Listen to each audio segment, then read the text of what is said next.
Hello students, कैसे हैं आप सब। तो चलो स्टार्ट करते हैं आज का सेशन। अभी तक अपन ने देखा था कि अकाउंटिंग क्या होती है, प्रोसीजर ऑफ अकाउंटिंग क्या होते हैं, history and development of accounting देख लिए थे, ऑब्जेक्टिव्स ऑफ अकाउंटिंग। अब हम नेक्स्ट टॉपिक देखेंगे, फंक्शंस ऑफ अकाउंटिंग। अकाउंटिंग हमारे लिए क्या क्या करती है। जो मेन फंक्शन होते हैं अकाउंटिंग के आर एज फॉलोज। फर्स्ट है मेजरमेंट। मेजरमेंट का मतलब होता है हमने साल भर में जितने भी ट्रांजैक्शंस करें, अकाउंटिंग उन ट्रांजैक्शंस को मेजर करती है और उसको प्रॉफिट एंड लॉस अकाउंट में रिपोर्ट करती है। Second, forecasting. अकाउंटिंग से हम अपने प्रॉफिट एंड लॉस अकाउंट बनाते हैं, बैलेंस शीट बनाते हैं। ऐसे ही हम साल भर के प्रॉफिट एंड लॉस बनाते हैं, एवरी ईयर बनाते हैं। तो हम एक ट्रेंड के बेसिस पे अपने नेक्स्ट ईयर का प्रॉफिट फोरकास्ट कर सकते हैं या अपन सेल्स को फोरकास्ट कर सकते हैं। सपोज हमारा लास्ट ईयर प्रॉफिट था 50,000, उससे लास्ट ईयर प्रॉफिट था 40,000। तो अपन ये एस्टिमेट लगा सकते हैं कि हमारा करंट ईयर में प्रॉफिट 10,000 से बढ़ने के चांसेस है, मीन्स हमारा प्रॉफिट इंक्रीजिंग ट्रेंड में है। हम ये फोरकास्ट कर सकते हैं। Third, decision making. Accounting users को रेलेवेंट इंफॉर्मेशन देता है कि यूजर को इस कंपनी में और पैसे इन्वेस्ट करने चाहिए कि नहीं करने चाहिए। तो अकाउंटिंग डिसीजन मेकिंग करने में भी हेल्प करता है। इन्वेस्टर्स या फिर यूजर्स, जितने भी स्टेक होल्डर्स होते हैं, वो फाइनेंशियल स्टेटमेंट की स्टडी करके डिसीजन ले सकते हैं। Comparison and evaluation. कंपैरिजन का क्या मतलब होता है, हमारी फर्म का प्रॉफिट आया 50,000, हम जिस फील्ड में वर्क कर रहे हैं उसी फील्ड में एक दूसरी फर्म वर्क कर रही है, उसका प्रॉफिट आया 70,000।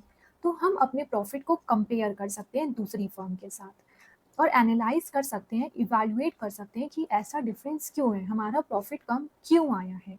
ओके, यह हमारा टारगेट था कि इस साल हम प्रॉफिट अचीव करेंगे सपोज 1,00,000 रुपीज़, बट हमने एक्चुअल में अर्न करा only 20,000 rupees.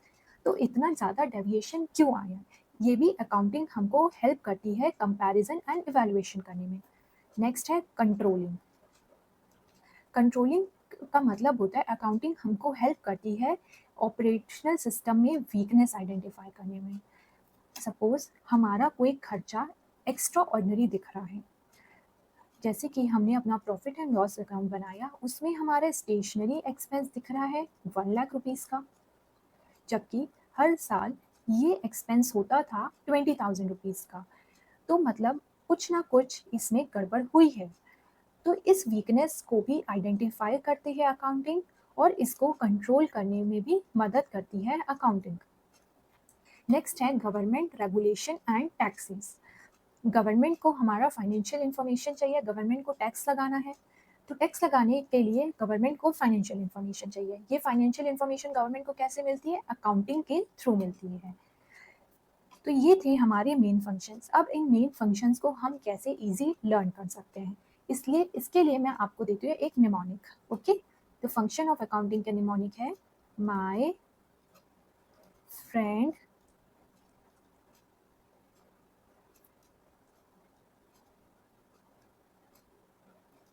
dog can catch great fish.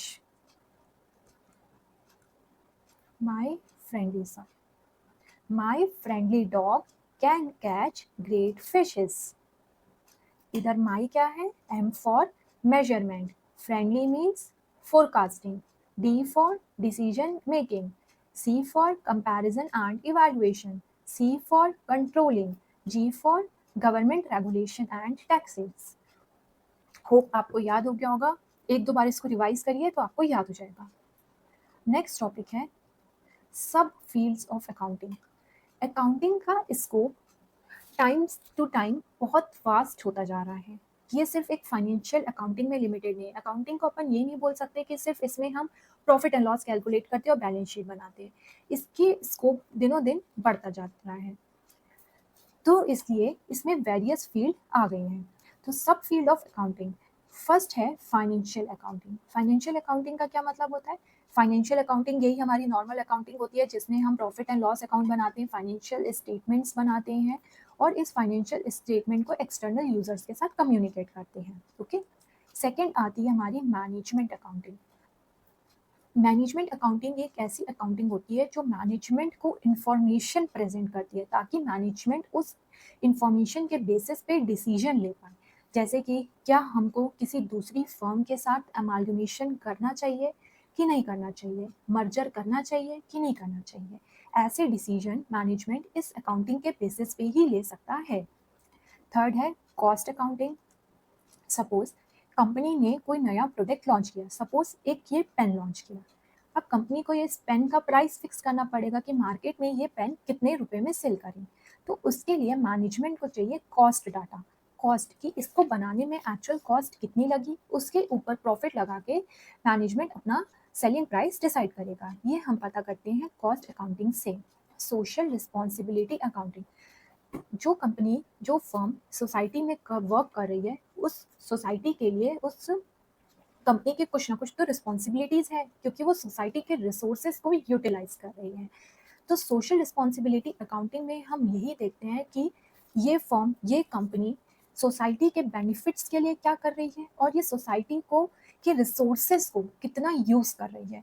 हम ये चीज़ सोशल रिस्पॉन्सिबिलिटी अकाउंटिंग में देखते हैं। सोशल रिस्पॉन्सिबिलिटी अकाउंटिंग अभी इतना ट्रेंड में नहीं है, अभी सिर्फ फ्यू बहुत बड़े बड़े फर्म्स ही इसको कर रहे हैं। नेक्स्ट है human resource accounting. Human resource accounting में हम देखते हैं कि हमने अपने ह्यूमन रिसोर्सेज कौन होते हैं, हमारे एम्प्लॉयज़।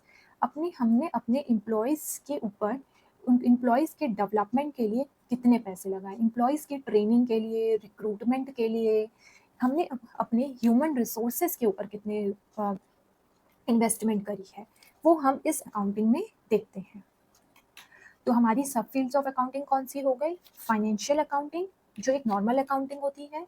सेकंड मैनेजमेंट अकाउंटिंग जिसमें हम मैनेजमेंट को डाटा देते हैं ताकि मैनेजमेंट अपने डिसीजंस ले पाए।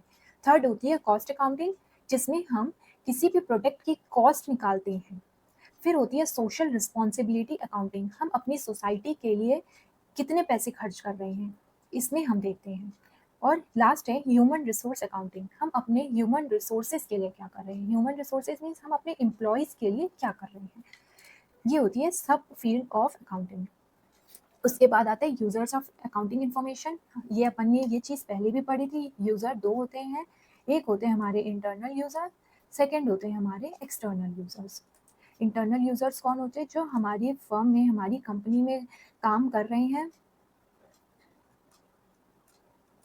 जो हमारी फर्म हमारी कंपनी में काम कर रहे हैं वो होते हैं हमारे इंटरनल यूजर्स, जो मीन्स आउटसाइडर नहीं हमारे लिए। और जो एक्सटर्नल यूजर्स होते हैं, एक्सटर्नल यूजर्स होते हैं जो बाहर के लोग होते हैं जैसे गवर्नमेंट, डेटा, क्रेडिटर्स, इन्वेस्टर्स, ये होते हैं हमारे external users. Okay,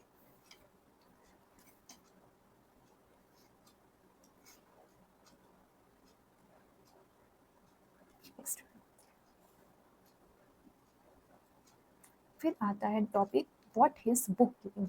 book keeping का मतलब होता है book keeping involve recording financial data systematically and orderly. Book keeping का मेन पर्पस होता है अकाउंटिंग डाटा को रिकॉर्ड करना। It cover procedural aspect and embraces record keeping function. इसका मेन फोकस सिर्फ रिकॉर्ड रखने का होता है। ठीक है, अकाउंटिंग में हम क्या करते हैं, रिकॉर्ड तो मेंटेन करते हैं, साथ में उसका इंटरप्रिटेशन करते हैं, फिर उसका कम्युनिकेशन भी करते हैं। लेकिन हम बुक कीपिंग में इंटरप्रिटेशन और कम्युनिकेशन नहीं करते हैं। तो हम बोल सकते हैं कि book keeping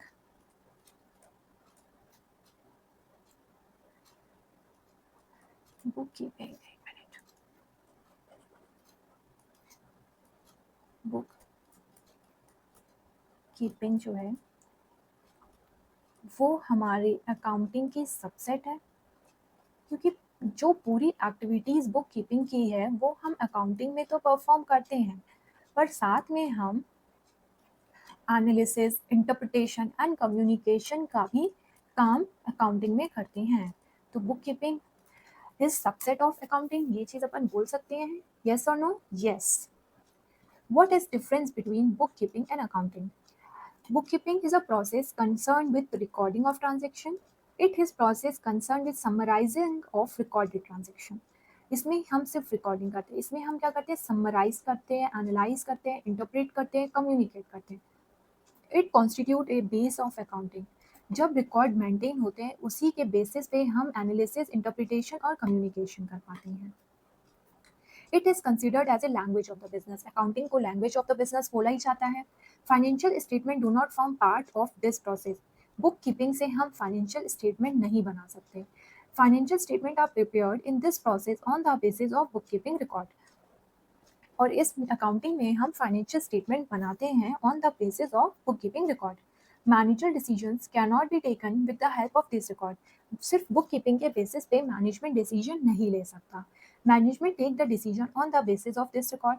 management accounting data के बेसिस पे डिसीजंस ले सकता है। There is no subfield of book keeping. Book keeping की कोई भी सबफील्ड नहीं होती है। अकाउंटिंग की होती है, हाँ अकाउंटिंग की सब फील्ड होती है, जैसे financial accounting, management accounting, cost accounting etcetera. Financial position of the business can not B ascertain through book keeping record. क्या हम बुक कीपिंग के बेसिस पे फाइनेंशियल पोजीशन एसेस कर सकते हैं? नहीं कर सकते। Financial position of the business is ascertain on the basis of accounting record. और है, क्या हम अकाउंटिंग रिपोर्ट्स के बेसिस पे फाइनेंशियल पोजीशन को एसेस कर सकते हैं? यस, हम फाइनेंशियल पोजीशन को एसेस कर सकते हैं on the basis of accounting reports. अब अपन नेक्स्ट टॉपिक नेक्स्ट वीडियो में डिस्कस करेंगे। Till then, okay, bye.